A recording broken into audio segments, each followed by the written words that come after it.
कुटुल की बेटी की शादी सकुशल संपन्न हो गई। आखिर वह अहीर किसकी प्रेरणा से पूरा ऋण ब्याज सहित कुटुल को चुकाने आया था।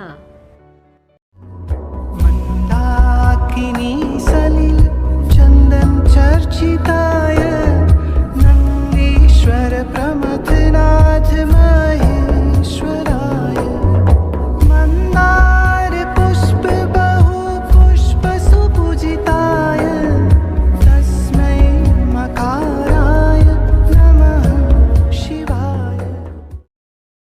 श्री कन्हैया लाल श्रीवास्तव इलाहाबाद के कटरा मोहल्ले में रहते थे। वह लेटे लेटे छिलके सहित सेव खा रहे थे। तभी सेव का एक टुकड़ा उनकी सांस की नली में चला गया। उन्हें सांस लेने में कठिनाई होने लगी।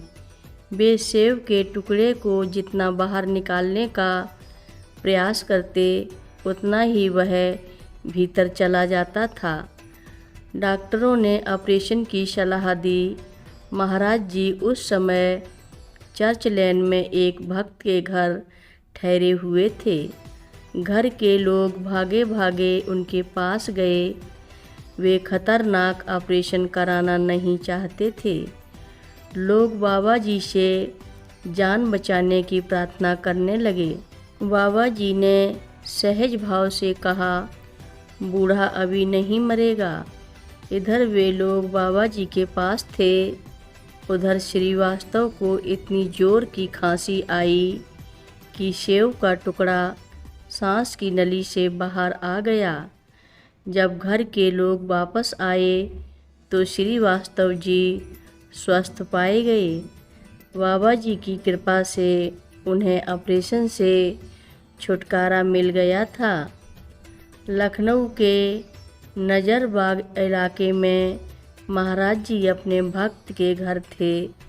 वहाँ काफ़ी संख्या में कारें थीं, लेकिन बाबा जी ने महानगर में किसी के घर जाने के लिए एक रिक्शा मंगवाया।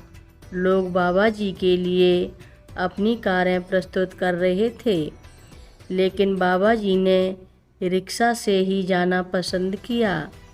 रिक्शा आने पर वे श्री पूरनचंद्र पांडे के साथ उस पर बैठ गए।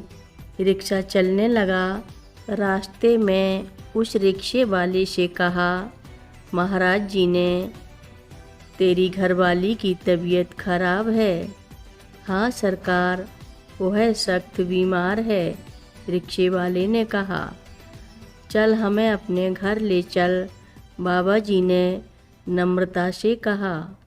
रिक्शे वाला बाबा जी को लेकर अपने घर गया। बाबा जी ने उसकी बीमार पत्नी पर एक दृष्टि डाली, फिर कहा, घबरा मत, बिल्कुल ठीक हो जाएगी। बाबा जी फिर वहीं लौट आए जहाँ से चले थे। बाबा जी की कृपा से रिक्शे वाले की पत्नी बिल्कुल ठीक हो गई। एक बार कुटुल नामक एक दूधिया इलाहाबाद के चर्च लेन में, जहाँ अक्सर महाराज जी ठहरा करते थे, दूध दिया करता था। उसने अपनी लड़की की शादी पक्की कर दी थी, लेकिन धनाभाव के कारण शादी नहीं कर पा रहा था। एक दिन उसने अपनी स्थिति से बाबा जी को अवगत कराया। बाबा जी बोले, जल्दी से जल्दी इस विवाह को कर दे। दूधिया ने बाबा जी का आदेश पाकर ही दिन तय कर दिया। उसने अपनी ही बिरादरी के एक सज्जन को कुछ रुपए ब्याज पर दे रखे थे, लेकिन वे लौटाने में हीला हवाली कर रहे थे। धीरे धीरे शादी की तिथि नज़दीक आ गई। नज़दीकी रिश्तेदार आने लगे, लेकिन उनके लिए कुछ नहीं था, क्योंकि घर में कोई सामान ही नहीं था। दूधिया बेइज्जती के डर से झटपटाने लगा। वह फिर उस अहीर से अपने रुपए मांगने गया तो उसने मना कर दिया। विवाह का दिन आ गया था। कुटुल चिंता मगन बैठा था। जो कुछ रुपए उसके पास थे उसी से काम शुरू किया। इतने में ही वह अहीर पूरे रुपए ब्याज समेत लेकर आ गया। कुटुल की बेटी की शादी सकुशल संपन्न हो गई। आखिर वह अहीर किसकी प्रेरणा से पूरा ऋण ब्याज सहित कुटुल को चुकाने आया था। हर रोज़ महाराज जी की कथाएं सुनने के लिए रक्षा सूत्र चैनल को सब्सक्राइब करें, शेयर करें और लाइक करें। घंटी बजाना ना भूलें। कमेंट बॉक्स में लिख भेजें, जय नीम करोरी बाबा जी महाराज। बोलो नीम करोरी बाबा जी महाराज की जय बोलो।